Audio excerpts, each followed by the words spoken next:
Ladies and gentlemen, Luke for the MATIAS Group once again today. You wouldn't even give me 3 seconds. Ladies and gentlemen, welcome. Luke MATIAS for the MATIAS Group with another car review. This is a live car review because we are on the next leg of our European tour in 2019. It's July 2019, and we are in the UK, back home, back in the motherland. And what car have we picked to take us around this motherland? It's been the BMW 520d Estate or station wagon. It's a 2019 model and it has done some serious kilometers. I've had this car for a week now, so it looks a little bit messy. Had it for a whole week. We have been carting around 100 kilos of luggage. 100 kilos of luggage. What idiots bring 100 kilos of luggage to Europe? But the car we have chosen in the UK has been this one, and it's just about got all of our luggage in. We'll go straight into the back of the car because I found it really interesting. The 5 Series, when I was young, I remember it used to be the big saloon. You know, this is before SUVs and X5s and everything took over the roads. These were big cars, and this 5 Series platform is a lot bigger than it used to be where 20, 30 years ago when I was a boy. But it feels surprisingly small. Yet there's loads of room in here. I think it's because when I'm on the road, I'm looking up to a lot of cars. I drive past an X5 and they're above me. There's a Mustang just going past. Their driving position is higher than my current driving position in this 5 Series. I always thought 5 Series were the big cars. It's a live review here. I've actually got my mum in the back. I've got my daughter in the back, and my wife is holding the camera. We are just doing things. So if you hear it, Faithy getting a little bit angry, that's what it is. It's a low driving position, yet I've sat in the back with my 6-foot driving setup in the front, and there's loads of room. I've got at least a handprint in front of my knees before I hit the driver's seat. There's just loads of room. There's plenty of room for your hair, and there's nothing touching your head at all, which would annoy Faith if she was a little bit taller. 400 Newton meters of torque in this base level BMW, and that's plenty. This is a great car. It's a great entry level car.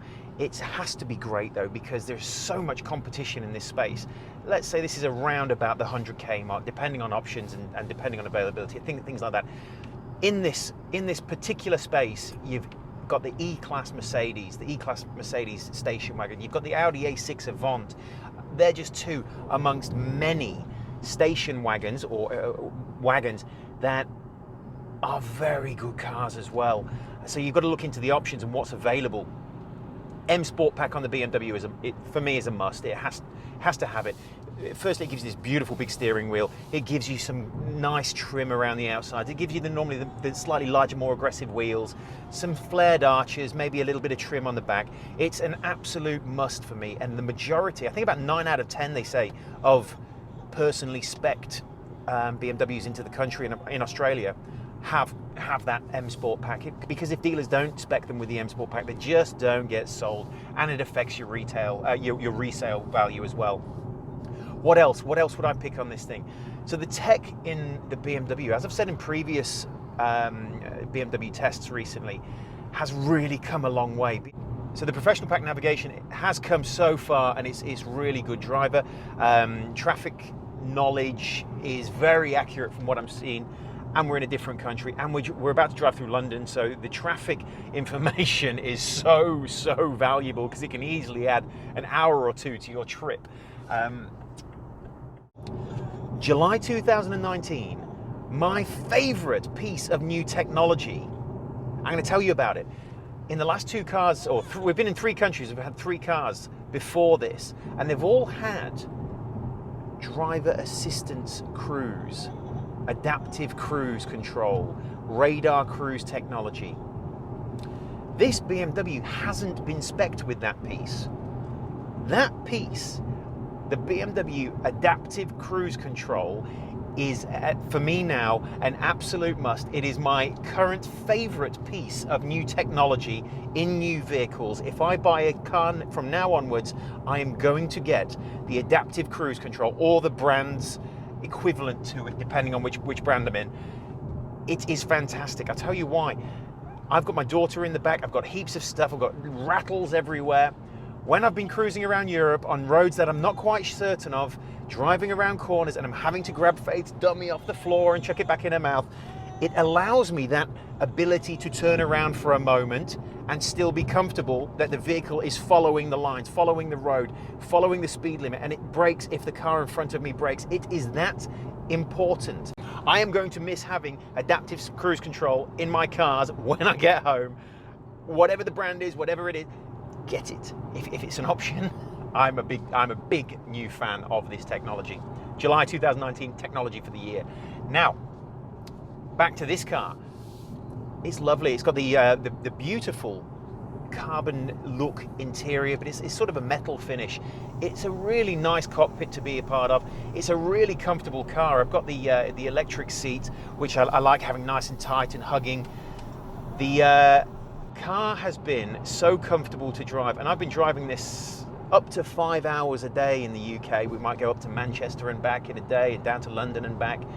Really comfortable. I get out of it not feeling stiff or achy. I feel really, really comfortable. It's a really nice cruising family car, and that's what we have used it for. I've got my mum in the back, the kid in the back, the wife. It's just really pleasant, really pleasant. One thing it does lack, and this is from a father's perspective, is those little blinds that pop up, the little kiddie blinds in the back. This hasn't been optioned with that. That's a vital one for any parents. It's got the ISO fix. It keeps Faith happy. It's nice and smooth. BMW have put a really nice car on the road here. Make sure it's optioned how you need it to be, and they've got a real good. They're on a real winner here. I like this a lot. This is the best 5 Series I've driven, and it's the base level. Okay, it's the best 5 Series apart from the M5 that I've taken around tracks and things like that. This is the best regular BMW 5 Series. Really nice. I'm glad I've had it. Would I buy this car? That is the question. I've actually been toying with the idea of buying an estate or a station wagon again. And I'm glad I've been in one this week. This is a big car. It's plenty big enough. I mean, we'd fill any car. If we had we just had a Volkswagen van drive past, if we had that, we would fill that because we pack ridiculously heavy. Would I buy an estate there? Would I buy a station wagon? I'm still unsure, because the obvious one is, let's say, the X5 versus the 5 Series sedan or 5 Series station wagon, the GLE versus the E-Class. I'm still, I think, a person who would have the extra SUV. I feel as though it's a bigger car and it feels big. This is a big car, but I feel small when I'm driving past this. Ford Fiesta has got a higher driving position than I'm in. That person wasn't taller than me, but he's got a higher position of driving than me, and I find it a little bit odd. But it's a lovely car still, and it's when I see them on the road now, I understand. Great cars, great family cars. Luke for the MATIAS Group. If you want to get into one and have a look at how they feel, we've got people all over Australia who can help with that. Just touch base with us on any of the social medias, on any of the channels, email, smoke signal. We're always available. Luke for the MATIAS Group. This has been another car review. Thank you.